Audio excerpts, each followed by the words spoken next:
also, it's like getting close to my bedtime, so it won't take too long. Try to wrap it up. I'm not a jazz historian. That's one of the flyers said jazz historian. My uncle was a jazz player and was a highly skilled jazz player, and I found out much later in life. When I was younger, I was more interested in, you know, the Beatles and the Rolling Stones and the Animals and bands like that, and I didn't pay attention to what was going on right under my eyes, right under me. These streets, people like Buddy Rich, Stan Kenton, Dizzy Gillespie, regularly, not once, regularly walked up and down. And I have some personal stories as well as some other stories for you. But just, is everyone here from Milford? I'm just curious. Is anybody not from Milford? Oh, okay, great. Well, just a quick fill-in is Milford was originally settled by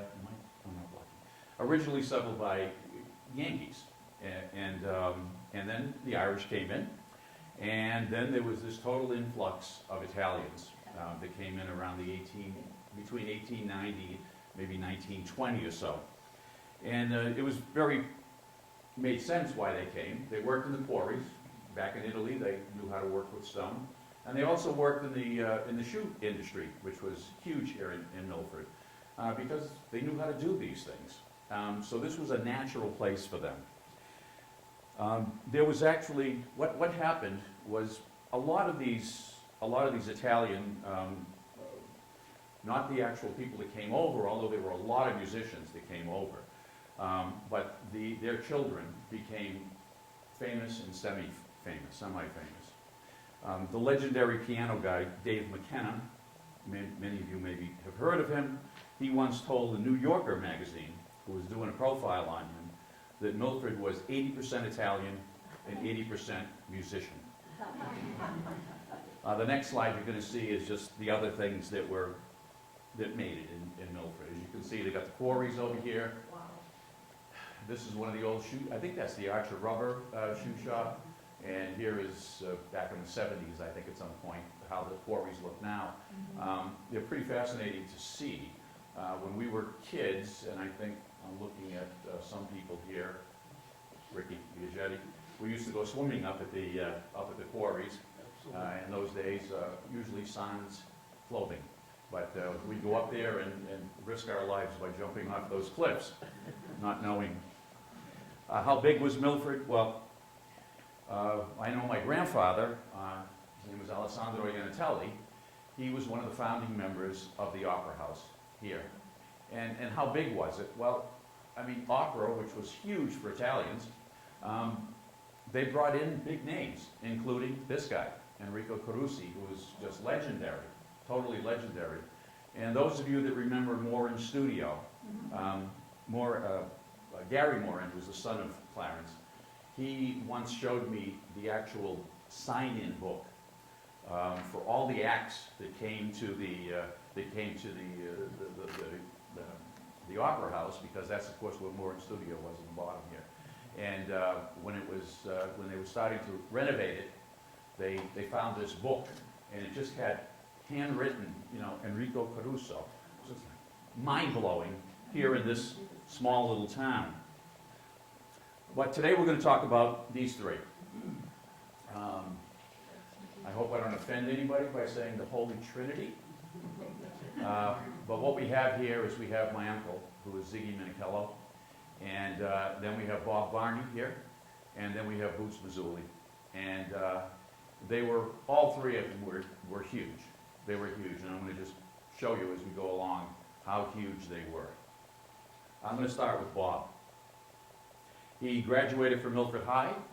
He played in the school orchestras and the dance bands. And another one of these weaving connections is during high school, he was the girlfriend of my aunt, my aunt Dora Vandell, which was Iannatelli at the time. And till the day she died, she would always pull out her dance books from the proms and show me that Bob was always wanting to dance with her. But as you can see here, this is his yearbook. He always compared himself, he wanted to be like Gene Krupa. And Gene Krupa, if you don't know, some of the top drummers in the world would be like Buddy Rich and Gene Krupa. And Bob Varney was not too far behind him as far as that went. He eventually played with Stan Kenton. He played with Tommy Dorsey. He played with the Dorsey brothers and many others. As a matter of fact, sometime in 51 or 52, also Bob was my drum teacher. As a matter of fact, who here either had Bob as a teacher or one of their children or something? Yeah. Yeah, so, you know, we knew what Bob was like. Does anybody remember what kind of coffee he used to have you go get? Black one sugar? Black one sugar, all the same. A funny little, quick little story. Who here knows of a guy named Bobby Tamani? Drummer, okay. Incredible drummer.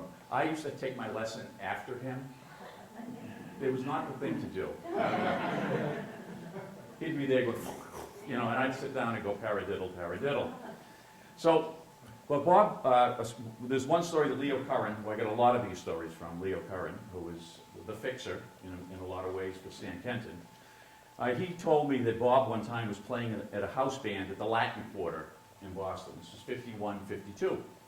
And he was talking to this guy who was a singer, and he had made friends with him. And he knew this guy who had formerly been very famous, but kind of he was on his way down. And he was down on his luck, and he was playing at the Latin Quarter. And he talked about how he was waiting to hear about getting into a movie from Hollywood. And it turned out that that guy was Frank Sinatra. And the movie, of course, was From Here to Eternity, which totally changed Frank Sinatra's career. I mean, he was huge, of course. He kind of had that lull, and then he just ascended and never left at that point. In 1953, Bob was on the road with the Dorsey brothers. What are their names? Tommy Dorsey and Jimmy Dorsey.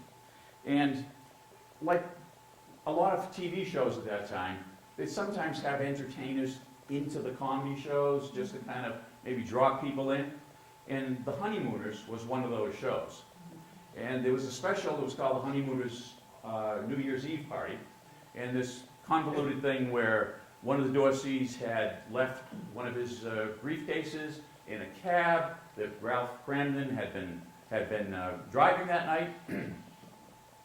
And to get it back, he did get it back, and then Tommy Dorsey invited Ralph and Ed Cramden to come to watch the show at like the Coconut Grove, or I mean some big club in New York City. Well, lo and behold, we have video of that, and you're going to see Bob Varney right in the center. Thank you. Thank you very much. Here's Gordon Polk. Here's Gordon Polk to sing Ain't She Sweet.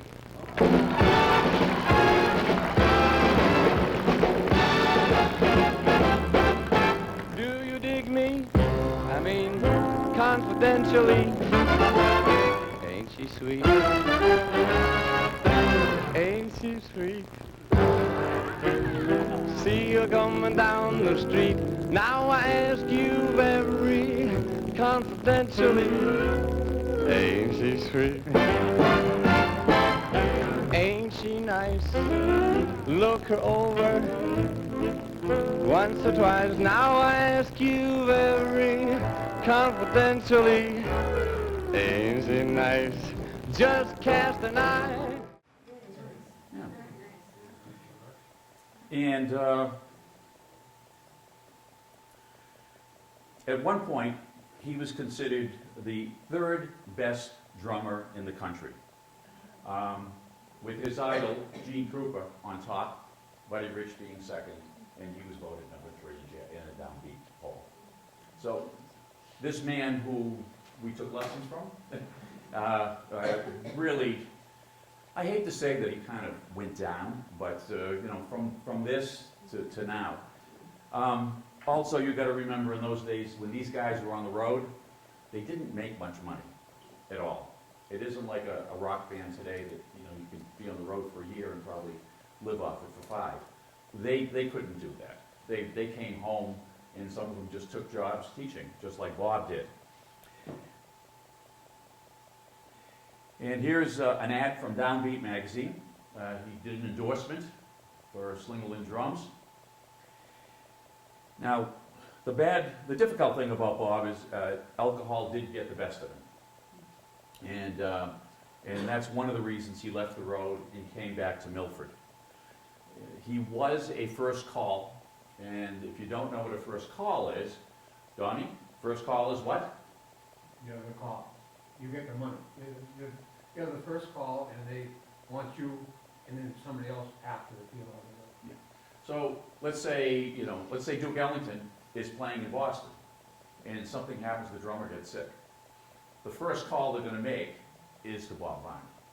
That type of thing. Same thing with Boots, same thing with Ziggy. So, they were on call, if you will.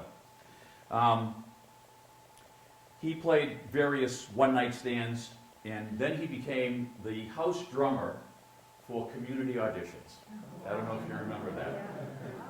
So that was the time when I was taking drum lessons, so it was so strange that I'd be able to see my drum teacher on television every Sunday morning, which was kind of strange.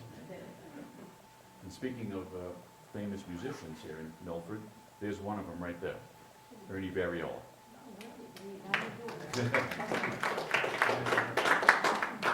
And now Bob died around 2000. I don't have the exact date, and I just should have looked it up, and I didn't, but he died around 2000. Next is my Uncle Ziggy. And my Uncle Ziggy was one of 5. That's my father. And my cousin John over here, that's his father right there. And they're with my grandmother here. This is them when they were very, very young. You could look at Ziggy here. He looked sort of like Shemp in the Three Stooges. He really did. He was born in August of 1922.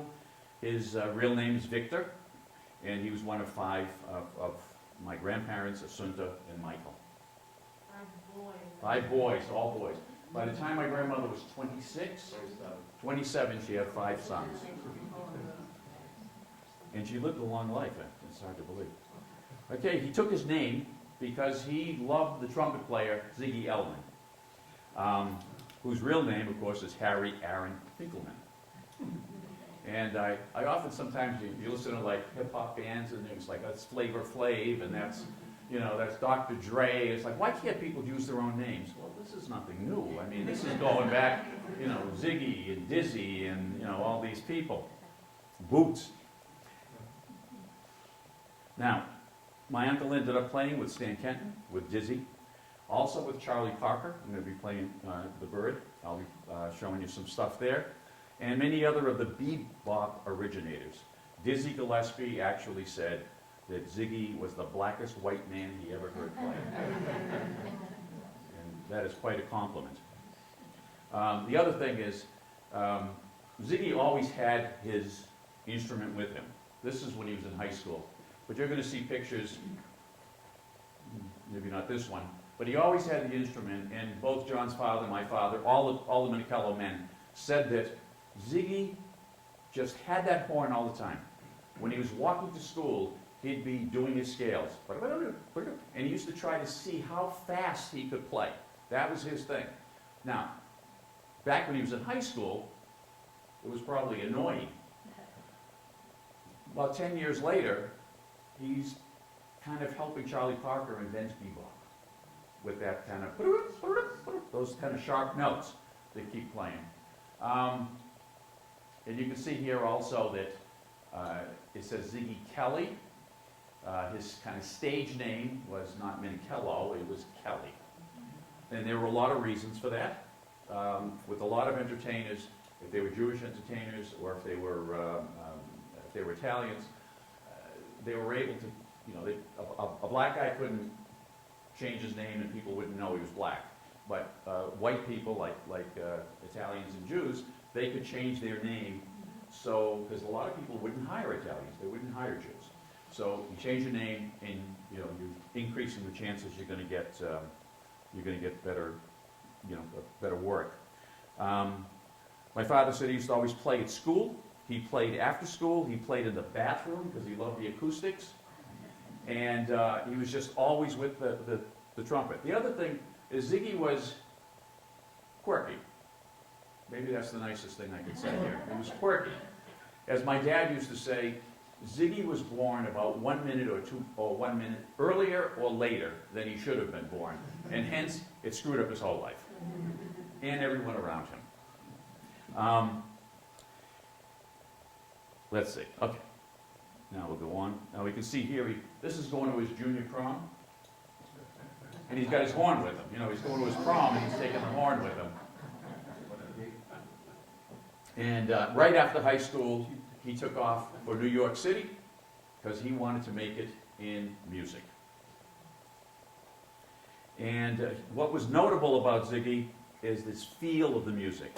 Most people said he didn't necessarily, read the notes the way they should have been read, but he just had a certain feel, and he could play. And I'm going to be playing some stuff for you in a minute or two of him.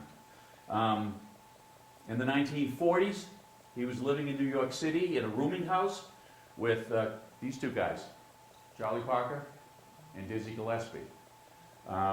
Unfortunately, Ziggy also, he became a junkie, much like Charlie Parker was, although Dizzy was not.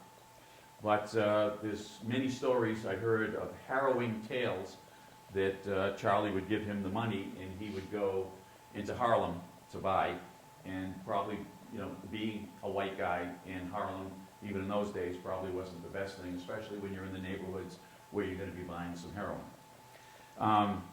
So that was one of the downfalls with Ziggy. I remember my grandmother telling me a story that one time she went to New York City with a group from probably the church group or something, and what she did was Ziggy was playing at a club there, so she went to see him, and she said that she couldn't talk to him. He was all agitated. He wouldn't, even respond to her, and she had no idea what was wrong with him. She thought he was sick or having a mental breakdown, and what was happening was he was withdrawing from drugs.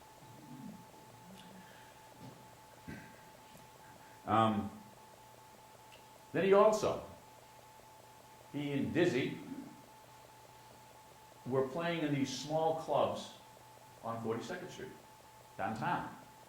And one of the people that started sitting in with them and playing with them quite regularly was this young guy, this 19-year-old guy named Miles Davis, which is mind-blowing to me, that Ziggy knew Miles Davis.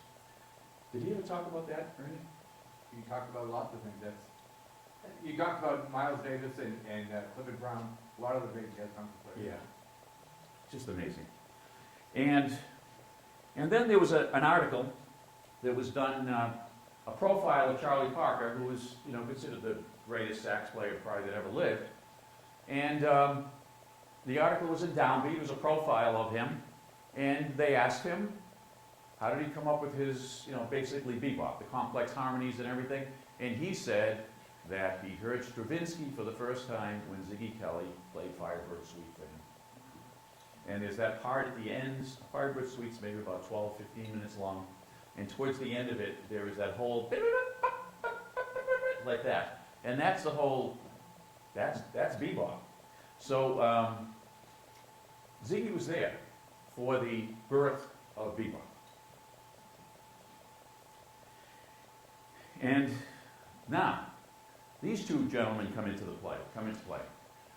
One is Leo Curran, and the other is George Morty. George was the first one. How he got involved, I don't know, but George Morty got involved with the Stan Kenton band. He moved out to California, I think, and he became basically the band manager kind of thing, the tour manager. And he brought in his friend from back in Milford, Leo Curran. Now, Leo was the band boy. What the band boy meant is that you basically were the gopher, but you also, when you got to the place you were supposed to go, you'd take all the instruments off, you'd set up the drums, you'd do all that. And they actually made quite a bit of money doing it because they got tipped from the players themselves. The players would tip them. Now, at this point, Ziggy's back from New York City. However, he doesn't have really any work. And so he was a short order chef at George's Diner, if you remember George's Diner in Milford. Okay.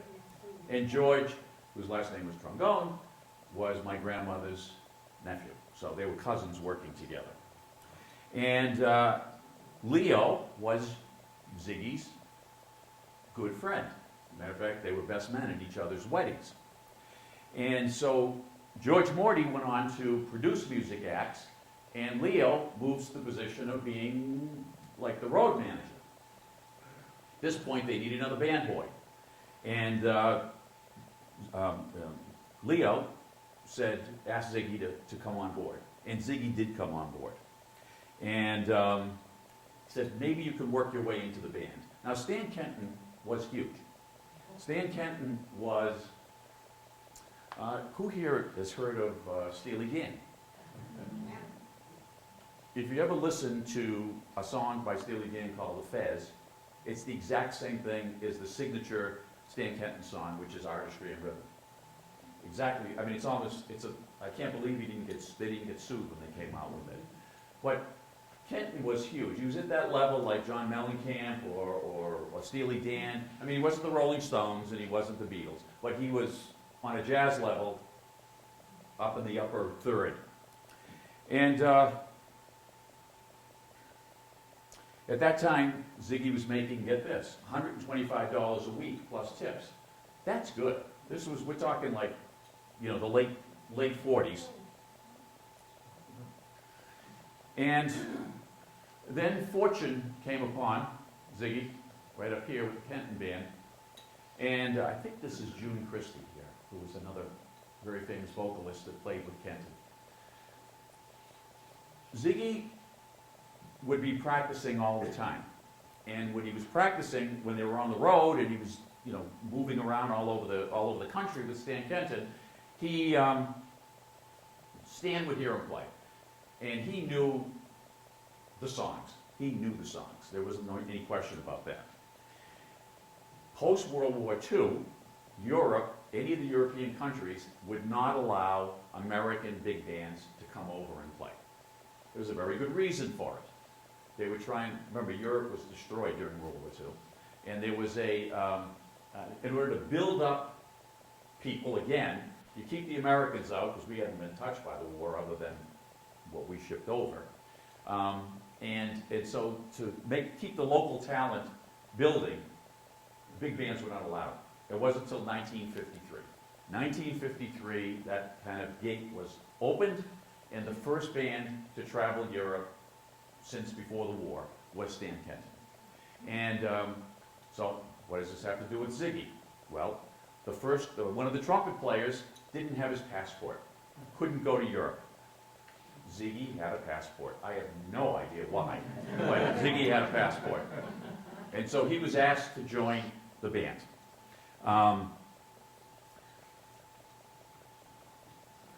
Leo Curran told me, he said, Stan knew Ziggy could play. He used to sit in every now and then. And Kenton said to him, why don't you take the chair? So this next piece it was a newsreel that was done back in 1953 when they were playing in Berlin, Germany. At around 17 seconds in, Ziggy comes up. You'll be able to see him, like, there's a still of it, obviously. But here's the Kenton Band from 1953.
drummer, his name is Stan Levy.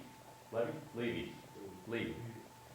Stan Levy was a former boxer, became an incredibly in-demand bebop big band drummer. He was taken under the wing of Dizzy Gillespie, and then he kind of literally took off. It just so happens that Stan, the other thing about Stan is when he left the music business, or when he left the road, he went to Hollywood, he was in Los Angeles, and he became a player and writer and producer of TV theme songs. Think of the Munsters, think of Gilligan's Island, think of F Troop.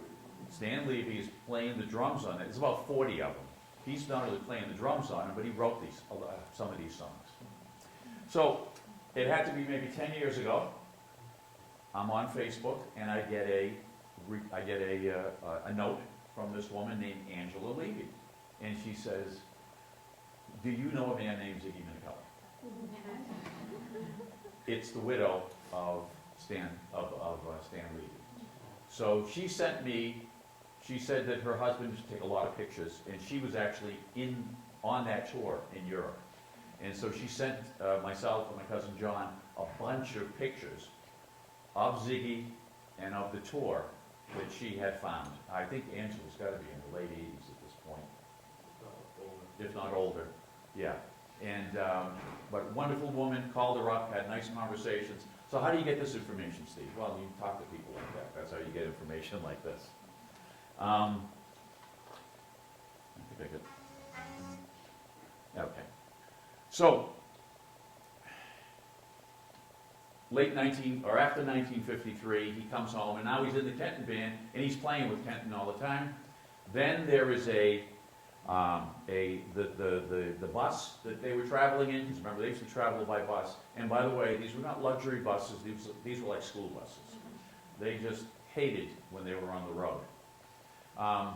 There was an accident, and Ziggy, and he was with his wife at that time, Jean, and Ziggy went flying forward and busted his lip and teeth with the railing in front of him, if you can remember the old school buses, the way they looked. And a trumpet player that doesn't have a lip has a hard time playing. So that was pretty much the end of him with Kenton. Remember, there was no workman's comp or anything. There was none of that stuff there. He was just out of a job. That's all there was to it. So he came back home to Milford, and he started a four-piece band, five-piece band, and then he also began teaching trumpet to hundreds of students, one of them being right there, Ernie, in the last row.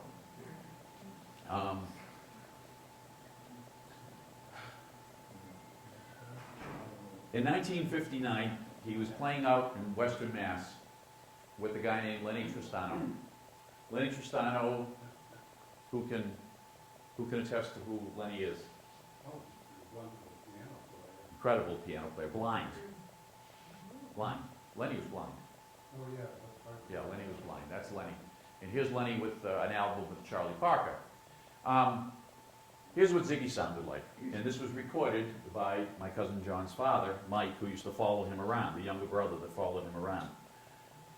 Listen to his tone.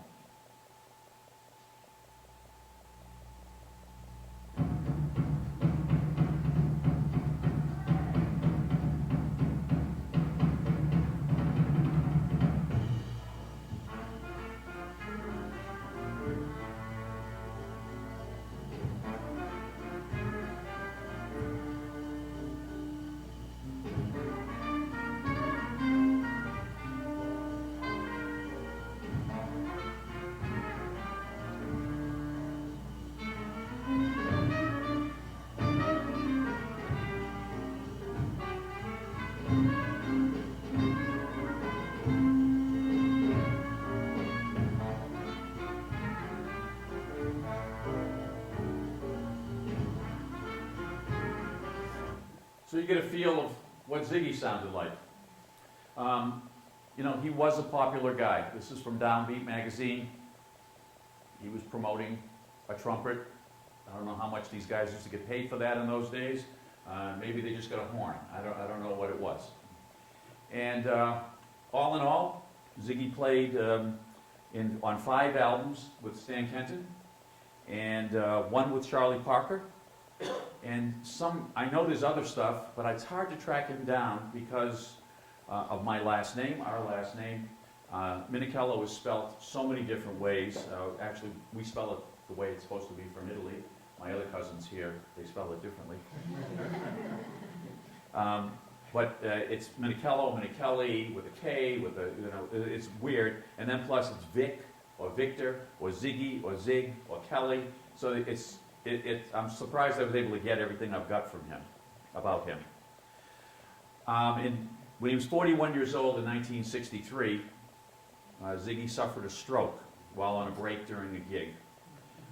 It was probably related to the previous drug use, I would think. He wasn't doing it then, but it was probably the previous drug use. And I remember very vividly, I guess I was 10 years old, and my mother and father and I were sitting watching television, and it was a Saturday night, and the telephone rang. My father went, and my father just grabbed his coat and ran out of the house and said, "Mary, I'll call you later." And Ziggy had the stroke. They found him in a car. I don't know whether he was having a cigarette in the car or smoking a joint. I don't know what he was doing, but he had the stroke in the car, and I think it was in Franklin, actually, when it happened. And they were able to, he was paralyzed his entire side. It was the horn side, wasn't it? No, he couldn't hold the truck with the left hand. You use the right hand for the valves. Yeah. He could do that. But he couldn't hold the horn. He had to hold the horn in one hand. With one hand. So he had to kind of relearn how to play again. He convalesced at my cousin John's house. His dad took Ziggy in. And one of the stories I heard was that at one point, do you want to tell the story? No, you tell us. Okay, I may not tell it right. There was a knock on the door at Uncle Mike's house, and was it you? It was me. And you went to answer the door, and this guy said he's looking for Ziggy, and it was Stan Kenton. Right? He came out. He must have been playing in Boston. Heard Ziggy was sick, and was that right? Did I tell it right? I was outside, yeah. You were outside. I said, he's in the house, go on in. Okay. Little did you know, right? He got very bitter also. Ziggy got very bitter because he couldn't play anymore. He was always quirky, but now he was very bitter. He was very difficult to talk to, and he was very, his taste in music, it did not gravitate even an ounce this way or that way. It was either Ziggy's music or there was no music that existed in the world. One of the things that Boots Mazzulli did, because now we're going to go into Boots, is he organized a benefit concert for Ziggy at the Crystal Room down the street here, and basically all the greats from New England came and played. Herb Pomeroy, was Mamie Ferguson? Yeah, he was on. So, and look at this. See what I say about the name? They spelled it wrong. An extra, is that the way you don't spell it. You spell it, but you put an I at the end, right? Yeah. Okay. And there it is. His trumpet is silent. And you got to again remember, there was no health insurance for these guys. They didn't make money when they were on the road. You know, this was a helpful thing to be able to have a benefit concert for Ziggy. I do have a recording of the whole thing through my Uncle Mike again. He recorded the whole thing, so I have that too. And he died at 68 years old, and on February 28, 1990, and there is his gravestone. Now we get to the third member of the Holy Trinity, the biggest member of the Holy Trinity, and that's Enrico Henry Mazzulli, better known as Boots. And he was born in 1915. 1915 he was born. He was called Kid Boots and then Boots. And the reason he was called Boots Donnie, do you know? Okay. I told you there's gonna be a quiz. Yeah. Huh? Can I take a stab? Sure. Is it because he put the boots on? He always did.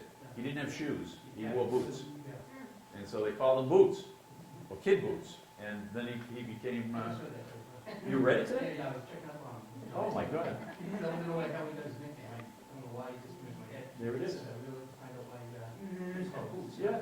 And they say he always played with his boots He on. played with his boots on, because he didn't have shoes. Yeah. And he's like one of maybe 9 or 10 in his family, I believe. By all accounts, he was a brilliant musician right from the get-go. His first instrument was a sax or a clarinet at about the age of 9. And he just took a few lessons, and then he was virtually self-taught. He practiced, his family said he practiced about 6 hours a day. And he graduated from Milford High School, and almost immediately went on the road for various orchestras all over New England. He was also fairly short, and they used to call him Little Man. There's actually an album I'm going to show you, but his nickname was Little Man.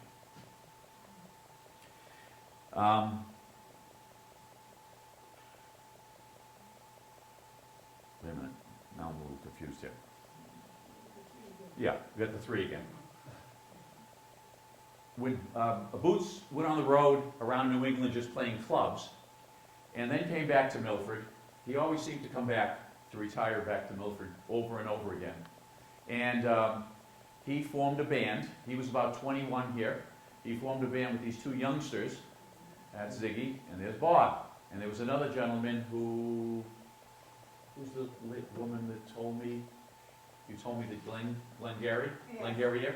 Yeah, area. Garrier was the piano player. He's over here in the picture. I just didn't include him, I'm sorry. But he was a very prominent piano player also. And so these guys are still teenagers, and they're playing all over the place. And then he joined a very popular band at the time, which was called Teddy Powell. And that's where he recorded for the first time. Now, we're not talking about multi-track recording studios. They'd go in, there was one microphone probably, and they played everything live. There was no overlays or anything like that. But it's a big deal. This is like 1940. Somebody's recorded. To make I mean, now anybody can make a record, basically. Anybody. You can do it with your computer at home. To make a record was a big deal, because not only did you have to record it, you had to press it. All that stuff was very, very expensive, right up until the digital age, which was like the 90s. In 1941, Teddy Powell's band lost all their instruments in a fire at a nightclub in New Jersey they were playing in. And that was the end of Teddy Powell. And by the way, you can, again, changing of a name, Teodoro Paolina. And you can see there's this Italian thing happening. Huh? You know, there's like this Italian thing that's going on. And so he basically retired from playing and started a music publishing house. Boots then had to go to the next step. The war was in full swing. Obviously many musicians were serving. I have no idea why Boots didn't, but in 1944, he joined the Stan Kenton Band. And he more than likely got in because of George Morty, who was out in California there. Now, another person who comes into play here, here's Boots, is this guy here, is Vito Musso, who was another, these 2 guys, apparently it was like the Italian connection. These 2 guys were together all the time, and they were both about 5'4", and in both directions. They were all stocky, very stocky guys. And when he was with Kenton, one of the big things with Stan Kenton, one of the big things with Boots Mazzulli is that he could write charts. He just could write charts for the entire orchestra. Remember, you don't just kind of wing it. This was big bands and everybody had to play in unison, and so everybody had to have their own charts for different different instruments. And Boots was like a master of it. And I'll be showing you some pictures of some very famous people he worked with. But here's Boots again right here. Here's Vito right here. One of the things that happened a lot back in the 40s and 50s, just like in the 60s and 70s, they'd put musicians in movies to kind of help draw people in. I'm thinking of, you know, A Hard Day's Night. Things like the Beatles were in movies, the Dave Clark Five were in movies. And, but they often it was just a regular movie, these B movies, and somehow the band was there. In this particular one, it was a cruise movie, and there's this love story going on, and the Stan Kenton Band was the band that was playing on the cruise. And so this is from a movie play called Let's Make Rhythm, and I actually got this from the National Archives. And it showcased this very famous band.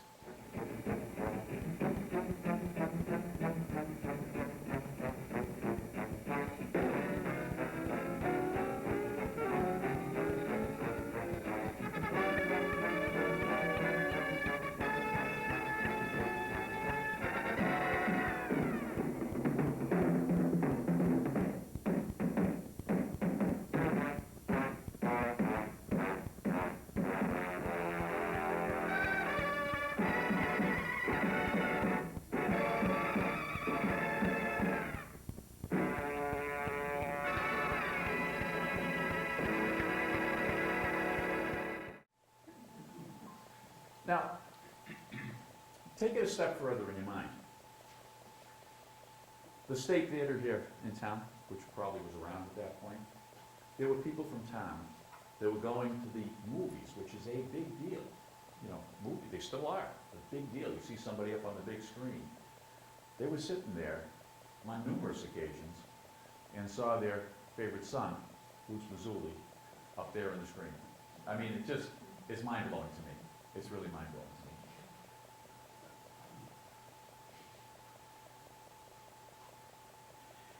to me. Eventually, he voluntarily left the road to go back to Milford.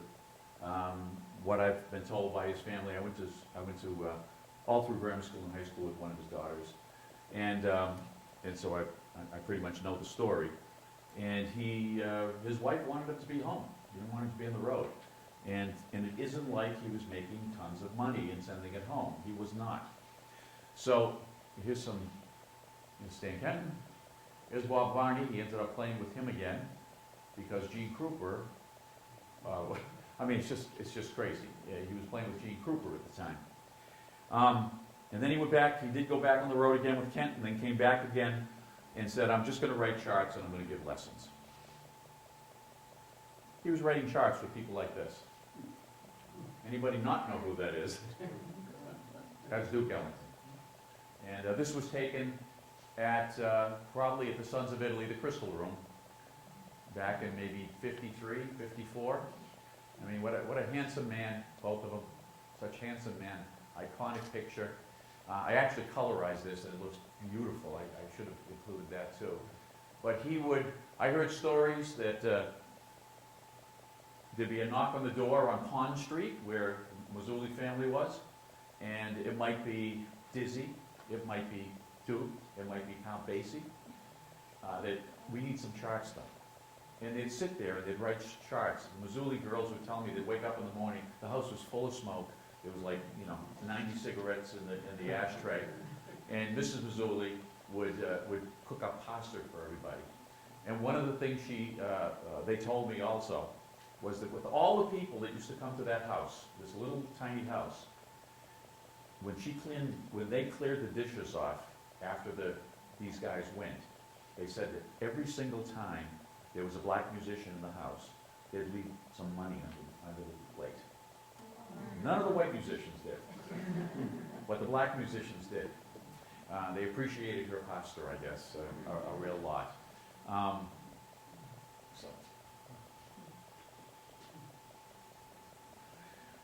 So he starts something called the Crystal Room, which is, I think everyone is probably familiar with. And what he was able to do, because of all of his contacts, he knew so many people, is when they played in Boston, I think it was Sunday night or Monday night, I think it was Sunday night was the night that was off. It was an off night. Now, if you had a band that you're responsible for, you got to feed these guys for, you know, for that night and put them up and the whole thing. So what Boots would do he'd say, you play for the door and I'll feed the whole band, because they used to have a restaurant. They could serve people at the Crystal Room, and then they'd play. I mean, look at these names: Lionel Hampton. Here's the Boots thing called Little Man. Duke Ellington playing there. I can't see. With Charlie Parker playing there. Dizzy played there many, many, many times. And it's what? Count Basie. Yeah, the Count Basie Orchestra. And the place wasn't that big, you know, so I don't know how they did that. I'll tell you one other story that Leo told me, Leo Curran told me. When he was managing the Stan Kenton Band, at one point they were, the opening act for the Kenton Band was the Nat King Cole Trio.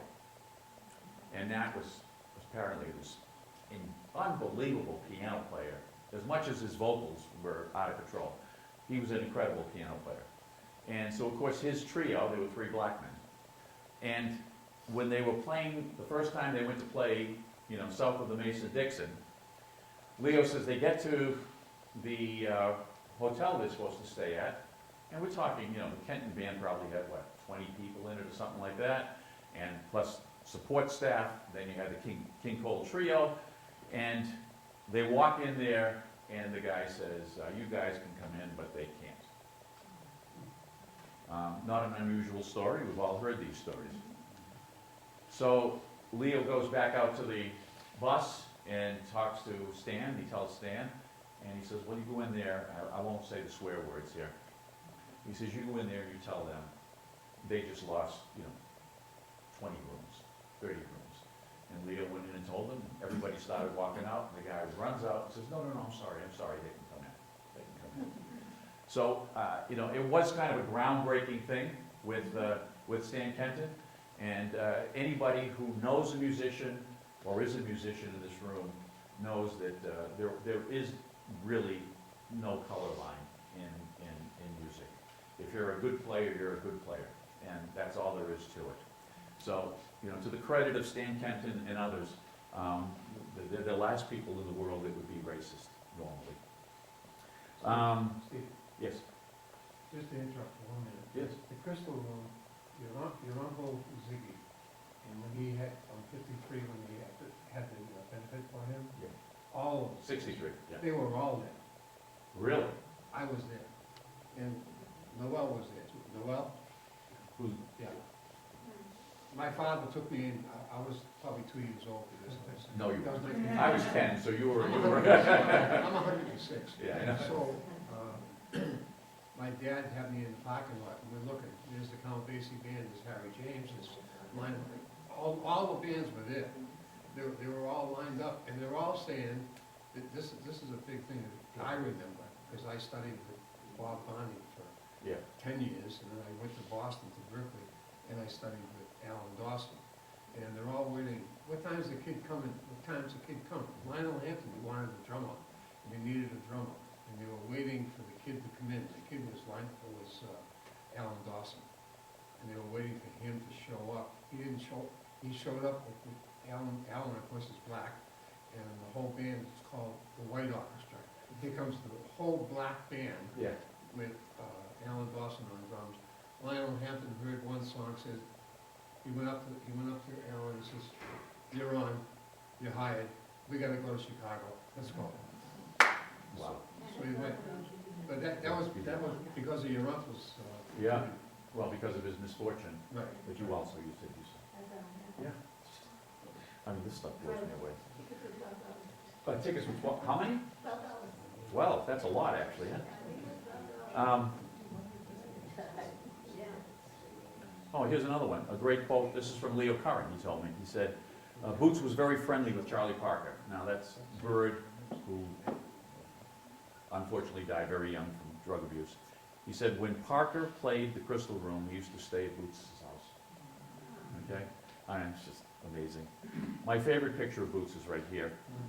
This is one of the albums he did. This is Little Man. It's what? But look at him. I mean, look at him. Boy, that's a classic jazz picture, isn't it? And then Boots is here, and he's still restless. So what does he do? He forms the Milford Youth Orchestra. And he started it with Ziggy and with Leo back in 1964 or so. On Easter Sunday, 1965, the initial concert was held at St. Mary's High School Auditorium, and apparently there was a thunderous standing ovation when he finished. He immediately went in and recorded this album, and then they started appearing on TV and radio across New England, and in January of '67, he was invited to play at the Newport Jazz Festival with this group. He shared the bill with Duke Ellington, Sarah Vaughan, and Dave Brubeck. And a jazz writer went on to describe Boots as a short, chunky man with graying temples and a poker face, strolled across the stage to conduct the orchestra. He was greeted with a smattering of applause. Hunching forward slightly, Mazzulli pointed a fatherly finger toward the middle section of the band and began tapping his left foot rapidly to set a swinging rhythm pattern. 1, 2, 3, 4, he chanted, and then it came, a rich, polished, powerful band, a sound that streamlined through the strategically placed amplifying system and rolled across the field with an electrical excitement that soon made the audience forget that these were kids playing the music of another generation. And 35 minutes later, when the orchestra completed its streamlined performance with a big, rousing finish, the press section was on its feet, leading the audience in enthusiastic applause. A California reporter wrote, "These kids are tremendous. Boots has something happening in Milford that the whole country should know about. How come we haven't heard of them on the West Coast? That Milford Youth Orchestra." Ernie, were you in the youth orchestra? I was not, no. Okay. Was anybody here in it? No? I thought it was Your brother Bob. Yeah. So, 3 months later, Boots died. Cancer in his lungs and his neck. It was September 23rd, 1967. He was 51 years old. A Worcester jazz great, Emil Haddad, said when hearing of Boots' death, he was one of the finest musicians ever. He was a great arranger and a great composer. Everyone loved Boots. And I can tell you that I've seen the downbeat magazines where they, every year they have the best in a particular instrumentation, best drummer, best sax player. And Boots he scored above Charlie Parker, I think, two years in a row. That's how renowned Boots was. And if he was probably a single guy, didn't have kids and a family at home, God knows what would have happened with him, because he would have stayed on the road and it would have been so great. So let me just give you a couple of memories that I have, personal memories. I remember growing up in this town where there was a garage band on every corner. And I truly mean it. I lived up on Hale Ave, and if I walked to downtown Milford, I would probably pass 3 places where guys were playing drums. Rick, Bobby, you were probably one of them. Rick, did I say Bobby? Ricky. Bobby. Yes, I was. I was in the garage. Yeah, And you must have walked by. I remember. You must have walked by Beanie Benetti's house. That's what I'm saying. That's exactly, and I got a story about Beanie. That's the whole thing. So there was music. This town, it had music always. It really did. One of the things I remember was before Ziggy had the stroke, I do remember he had this VW Beetle. Nobody else had a little car like this, and it was a little white one, and it had a canvas roof. And I remember he'd say, "But stand up," but I'd be like a dog, like standing up, because my cheeks were flapping. And he always wore a beret. He always had this kind of cool beret, and he had a little thing here, which is his like soul patch, right? But he did it because Dizzy did it, because Dizzy had it. My friend Gary Benetti, who passed a couple of years ago, drummer, also took lessons from Bob Varney. he remembers when he told me this wonderful story that he went to school, after school, he had his drum lesson, goes to the drum lesson, comes home, sitting, his father, owns a cab company, they're sitting there having supper, and his father says, "How was your day today? What did you do?" And he says, "Well, I went to school, and did you have a drum lesson?" "Yeah, I had my drum lesson." And he goes, "Oh, Dad, Mr. Varney told me I had to tell you who was in here talking to us, to me and him." And he goes, "Oh, who was that?" "Buddy Rich, who just happened to be, in Boston area, came out to see his friend, Bob Varney." And, it's just amazing to me. Again, another amazing story. Leo told me this wonderful story about Dizzy. When Leo left the road, he went back to his family business, which was a lumber company. And on the south side of Milford, he was at Current Lumber. And he said he was loading 2x4s, throwing them in a truck. And he hears a car coming, no big deal, he doesn't even look up. And then he said all of a sudden he hears, "Hey, you mother." That's what he's saying. And he knew the voice. He turned around, he goes, "Dizzy." And my Uncle Ziggy, who had a white Cadillac at that time, was driving Dizzy to visit Leo. And apparently Leo said, "Dad, I'm off for the day," and he left, and God knows where they went and what they did. I'm not sure if this is absolutely true. I think it is. I know that Leo Curran had a son named John Curran, and John Curran, I believe his godfather is Nat King Cole. Yeah. And Natalie Cole's godfather is Leo Curran, the famous Natalie Cole. Okay? They were very, very close. Again, these greats were walking the earth, and we didn't even know it. We didn't even know it. Some did. A friend that I went to school with, also went to school with Boots' daughter, his name was Mark Calzaloya, a drummer, another drummer, played with Boots, and he was in the youth orchestra. He said Boots, Bob Varney, and Leo Curran brought him to the Crystal Room in 1964 when he was just 11 years old to meet Buddy Rich. He said, "I still have the sticks that he gave me and signed for me today, to this day."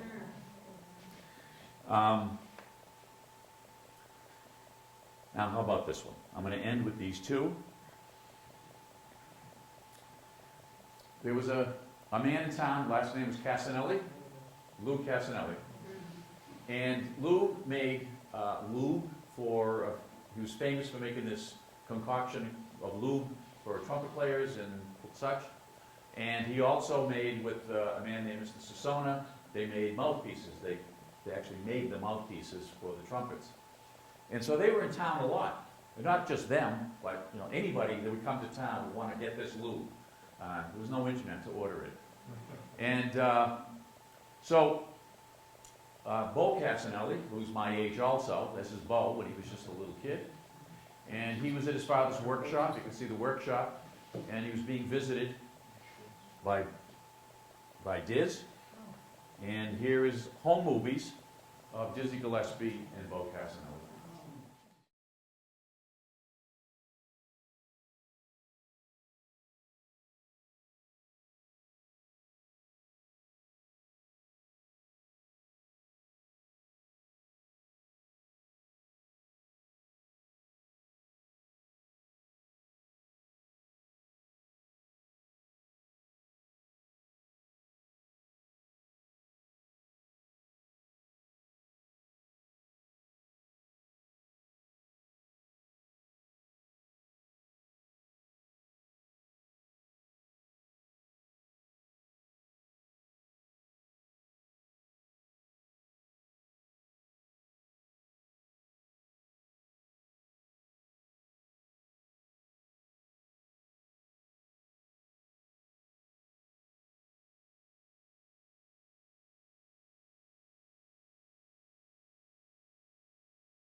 Another classmate, Rita Sassona, whose father used to make these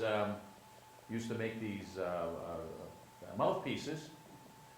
When she went to college, she was down into Florida, and she saw that Dizzy Gillespie was going to be playing. So she went to the club to listen to him play, and sent a note saying, "Can I meet you? My father's name is Al Sassone." And she gets invited backstage, and she's meeting Dizzy for the first time. And so she said to him, "My father said he used to make your mouthpieces." So this was sometime in the mid-70s. Did you really order mouthpieces from him? She said he picked up his trumpet, he pulled the mouthpiece off, and he shows her on the side, it says, A.S., Al Sassone. He was still using it.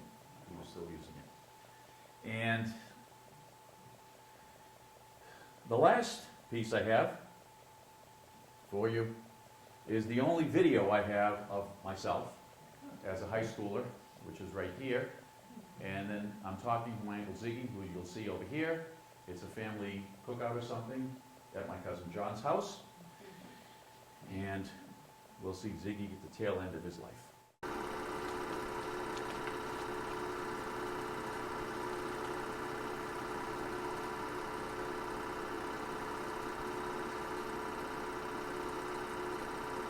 Uncle Ziggy given the principles of trumpet playing.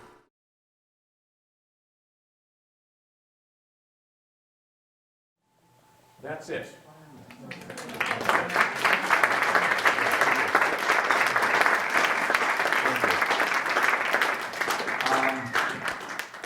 Like I said, I'm not a jazz historian.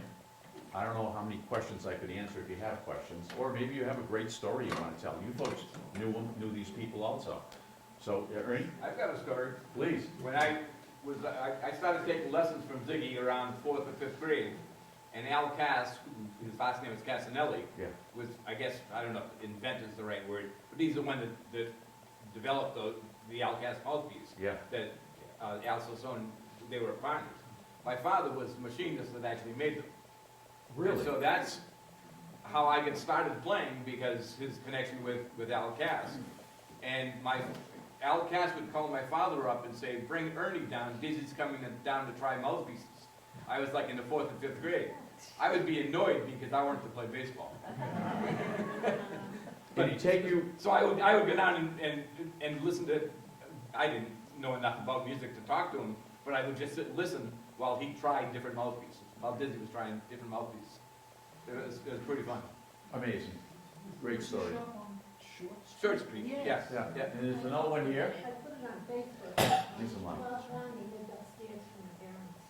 So we grew up with Bob's music and all the drum lessons. Really? Yeah, and I was the youngest out of 5 with just the same family in South Terrace. Yes. So he rented the 3-room apartment with my dad for years. So Bob That's or with Dot. Bob's with Dot, Yeah. with his wife Dot. Do you know why her name was Dot? Well, she lived down the street. I can't tell you. I can't say it out loud. My aunt told me why they called her Dot, and I can't say it.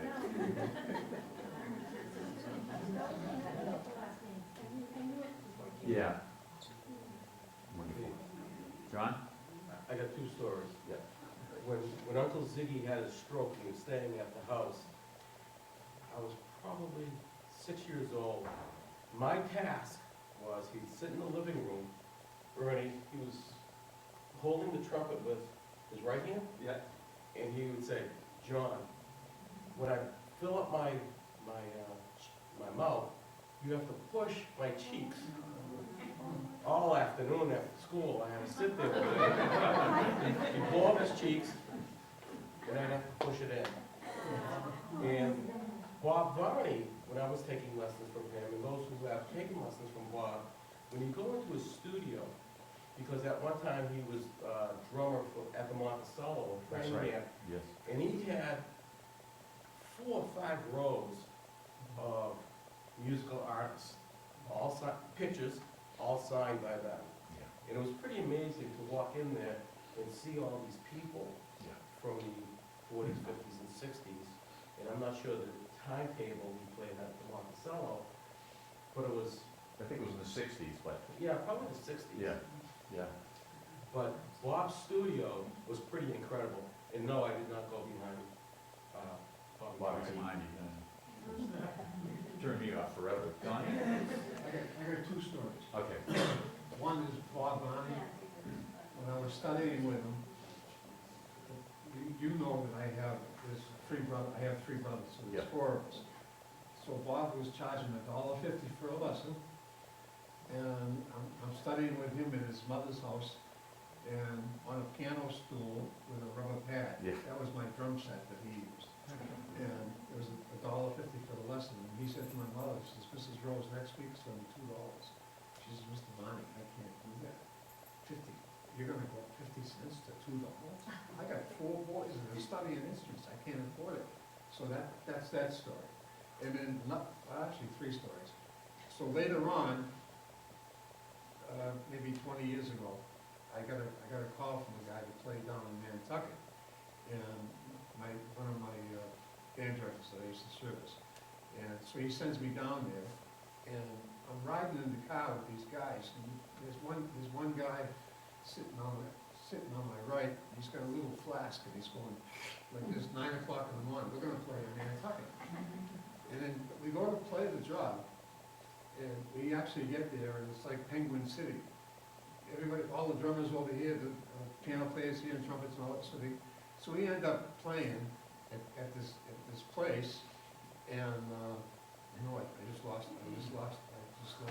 the train of thought that I was supposed to go with.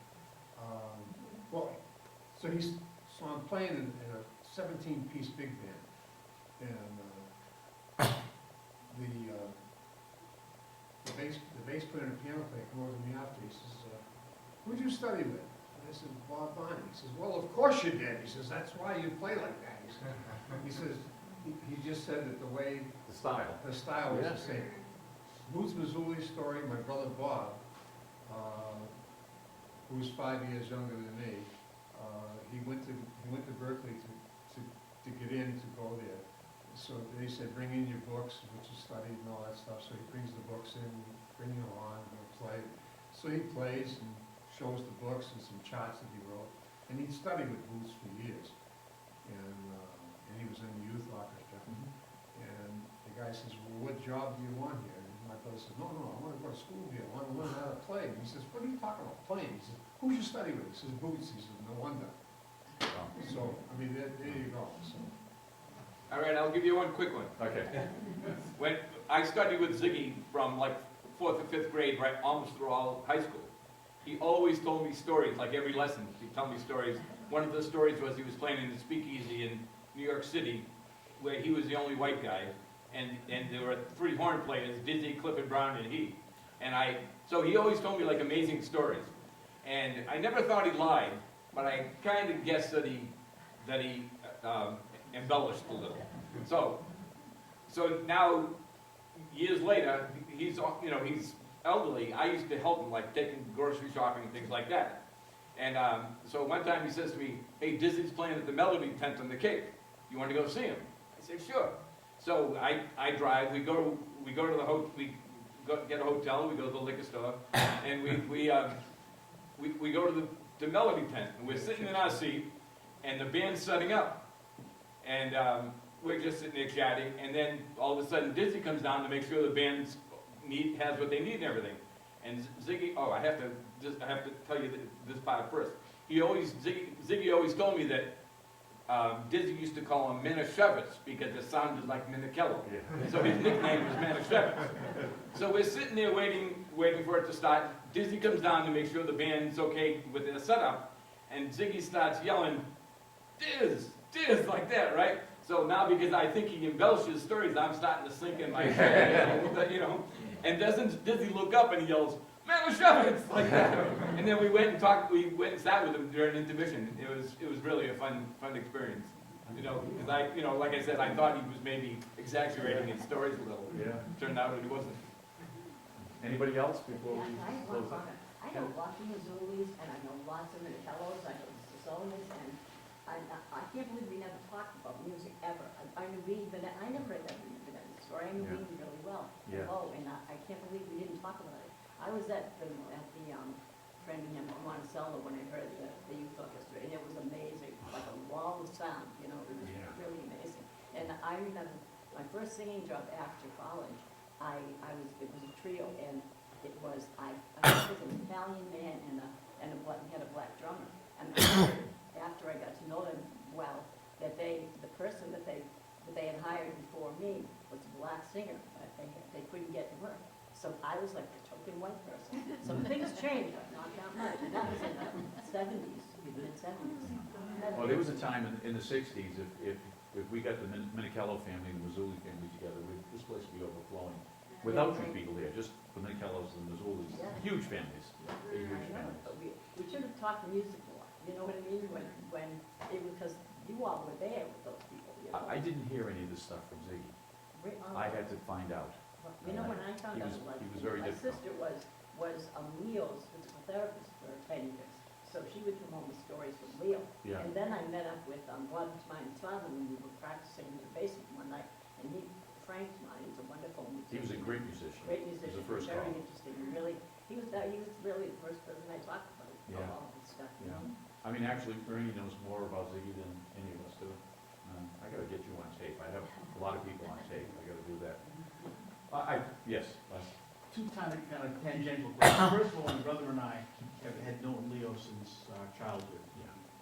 Grew up with him, and he spent Thanksgivings with us as we lived a little bit. But so I heard a lot of Leo stories. There was one picture you had of the Ken Sawyer Yeah. band, and I thought the guitarist was Bun Calabrese. Does anybody Yes. recognize it? It was Bun. Yes. Okay. I own his guitar. You do. I took lessons from him. The man is the same. I just sad. Last year I bought his L5. Yeah, I was wondering, like, what happened. Good. I'm glad. There you go. Yeah, that's funny, all right. And the second question I have, that's kind of tangential, is my dad knew a guy named Tony Michelotti, Oh, yeah. who ended up going to New Orleans. Yeah. And he played Dixieland. And I moved to New Orleans in 1980, and I looked him up, and he was doing a gig, Yeah. like a 4 to 7 p.m. gig there.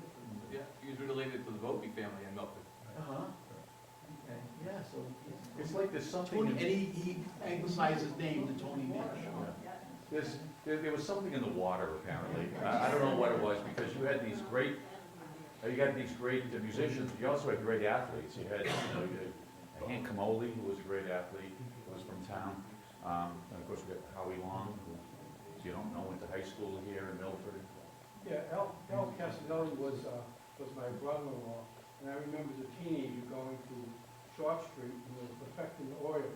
He's always telling me, Jimmy, someday I want to get it, I want to get it. I'm off to the military and I come back, and he's really taken up, the juice is taking really effect. And so I later retired, and they got that place that's down on Depot Street now, 25 Depot. And I was down there, and they ship that oil all over the world. Yeah. China, Japan. Yeah. We send skids, every high school in the country uses that. Yeah. It's amazing. Took right off. And Story with the Al Cassis oil. I worked at the music for almost 40 years. And Al come in one day, and Ronnie's, my boss was talking to Al, and Al says, he says, I don't know what happened. He says, but the Yamaha company come down and they wanted to buy my oil. And he says, so we're talking, and he says, Al asked him the last question. If I sell you the oil, whose name's gonna be on it? They said, Yamaha. He says, get out of here. He threw him out. One of the slides we had the memorial stone Yeah. to Boots, and that's located down near Sacred Heart Church? yes, right across the street from Sacred Heart Church. And, yes, And I just said that it may be in the water, but also we have Jerry Siegel, who is, Jerry Seco. I know. Oh, that And was he's it. singing the musical. Oh, yeah. And before, even before, almost maybe a generation before these guys, these gentlemen that you spoke of tonight, the trio, there was a famous musician, there's a Lou Calabrese, Oh, Lou sure, Lou Breeze. who was, I think at the Shea Paul's in Chicago in the 1930s, Yeah. late 20s. So you have a start I before. got just this little quick story. I had on my other side of the family, not the Minichello side, the Iannatelli side, I had an Uncle Joe, who was my great uncle, who was my grandfather's youngest brother. And he went to California. He ended up playing in the Disney Orchestra and played with Bing Crosby, blah, blah, blah. Well, when he left Milford at the age of like 18 or 19 to go to LA, Lou Breeze gave him a banjo. And he learned, by the time he got to Los Angeles, by train, of course, he could play the banjo, and he was hired as a banjo player in these orchestras. But Lou Breeze was the And then guy. there was a Casa Santa. There was a cat, he Now, wrote he went out to Notre Dame and wrote some of the music. Now, he there was wrote the another, theme song. there was another fellow fight with song. him, name escapes me, he was Irish American, so much for the tracks. Yeah, Him and the Italian American go out yeah, to Notre Dame and help out with their music there. yeah. You know that boola boola, boola boola, that's the fight song for Notre Dame. That was written by a guy from Milford. Yeah. Next time, I think everybody should have name tags. There's a lot of people in there that, you know, I know these names. Last thing that we really should wrap up actually. Ziggy played it right away. Yeah. Yeah. There was another guy, I can't remember his name, but he was signing it was back in 1960. Yeah, was it Luce? Yeah, Alan Luce. Luce. Dan Kent was a blessing to all. Oh, he was. But again, all of it happened because of George Boyd. He was the catalyst that started it. And then he handed it off to Leo, and then it handed off to, to everybody. I have a great recording of Leo. Who knows Leo? If you want to get my name or something, I sat with Leo for about 2 hours and have everything down, all this information down. Okay, thank you all for coming.